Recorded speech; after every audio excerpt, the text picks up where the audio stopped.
A história do saneamento básico no Brasil guarda alguns episódios trágicos que deixaram ecos até os dias atuais. No vídeo de hoje eu vou analisar essas 3 ilustrações do século XIX que carregam um pouco dessa história. Então fica até o final do vídeo e se liga no contexto.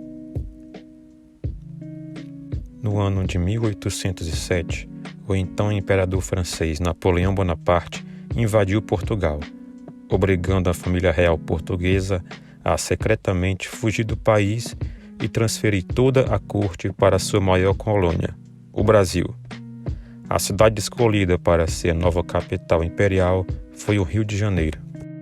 A vinda da família real e o status de capital imperial trouxe muitas transformações ao Rio de Janeiro.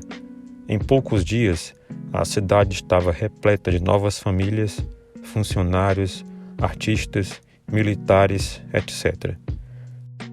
Toda essa movimentação demandou uma infraestrutura que a cidade ainda não possuía, em especial na questão da coleta de esgoto. Uma saída encontrada por aqueles de melhor condição financeira era utilizar frequentemente o serviço de um escravo de aluguel. Via de regra, um escravo de aluguel era uma pessoa escravizada que tinha um proprietário, mas que era frequentemente alugado por seus senhores a terceiros que precisassem de seus serviços por um determinado tempo. No contexto do Rio de Janeiro do século XIX, era muito comum a figura do escravo-tigre, que nada mais era do que escravizados de aluguel que prestavam os humilhantes serviços de descarte de dejetos humanos que se acumulavam nas residências. Como ainda não havia um sistema de esgoto estruturado, o descarte era feito manualmente. O pintor francês Debré chegou a representar possivelmente um desses escravizados que, além do trabalho degradante, usava uma máscara com cadeado na nuca. Esse tipo de acessório, na verdade, se tratava de uma tortura praticada por escravistas com o objetivo de castigar o escravizado por algum ato de rebeldia. A máscara impedia essas pessoas de comer e beber.